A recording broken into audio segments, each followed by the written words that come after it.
this is one of those dishes I love. I love roast chicken. Any way I can get it, I love it. So today, I'm gonna marry the great seasoning Harissa, which is a Moroccan seasoning. It's made from roasted red peppers and different seasonings and gives this kick to a dish. We're gonna make a fairly simple roast chicken. We have bone-in chicken breast, skin on, and bone-in, skin-on chicken legs. And you can certainly use different parts of chicken. This is my favorite way to make it.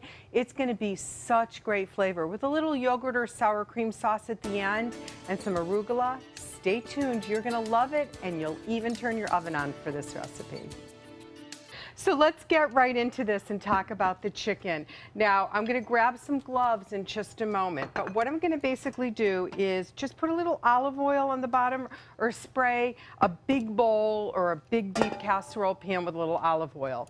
Then what we're gonna do is we're gonna take harissa sauce. Now, this is a paste. You can take the harissa seasoning and add a little olive oil and make your own paste.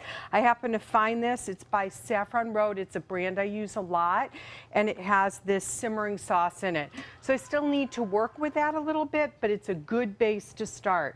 So basically what I'm gonna do is I'm just gonna sprinkle a little bit. Now my husband would say, no, put it all in. I love the spice. I'm gonna serve some on the side for him because he really likes it spicy, and I'm kind of a wimp.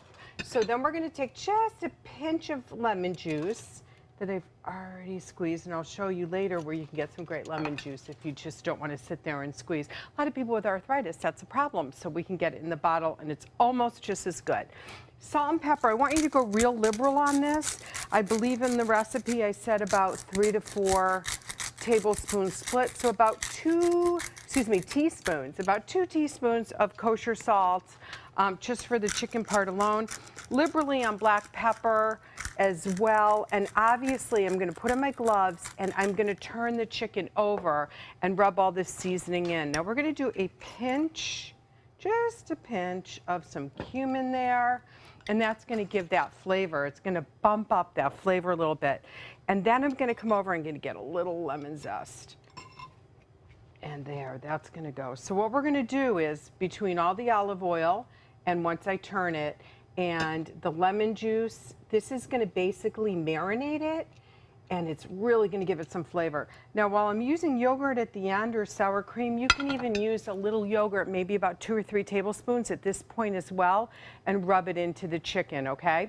So I'm gonna turn it over again, rub that back in. This is gonna go in the refrigerator for about 5 hours and really let the seasoning marinate in.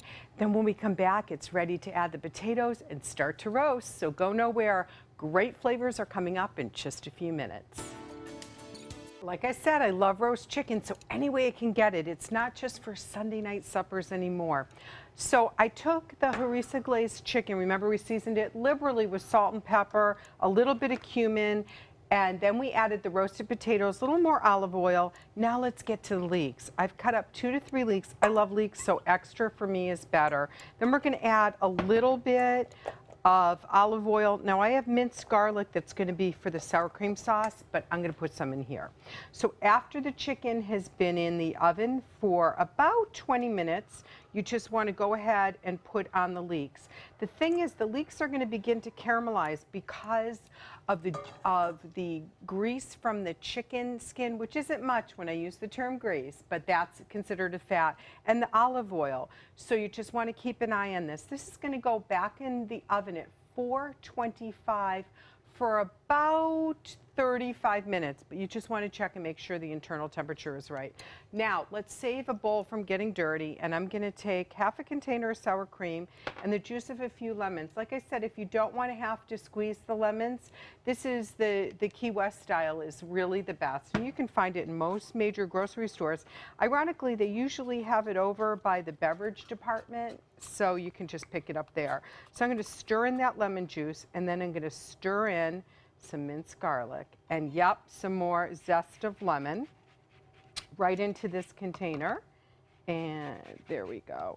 Now, if you are going to use a lot of zest of lemon like I do, and I use a lot, what I do is then I just take the the rest of the lemon and I stick it, cut it in half, and I put it in Ziploc bags and I put it in my freezer so I can use the juice again and again. We're going to take some fresh dill, and I don't even need to chop it. I'm just going to pick it apart and put some fresh dill in there because that's going to make a great topping. Because when the chicken comes out of the oven, which you'll see in just a few minutes when we come back, we're just going to put little drizzles of this wonderful sauce and some fresh baby arugula. And man, you have the salad, the roast chicken and potatoes all on one plate.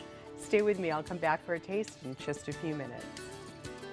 We are back with Judy Gallagher, and of course, Judy, this is the kind of meal that my mother made on Sundays. Oh, I gotcha. This is Sunday dinner, right? And my husband will tell you, don't even ask on Sundays what we're having for dinner because it's a version of roast chicken. This is the meal that makes you feel like you're sitting in your jammies, right? Oh, I mean, yes. It's just comfort food. So this is heightened a little bit more with that delicious seasoning harissa and some olive oil, layers of flavor using lemons, lemon zest, and of course that last minute sour cream, garlic, and dill sauce. Oh, that is too lovely. So it really in the leaks. And I'll go, you bite in. I'm going to remind you to go on mysuncoast.com, click on the dining page, and you'll be able to get this recipe video and so much more great ideas on what to do in the dining scene right here on the Suncoast.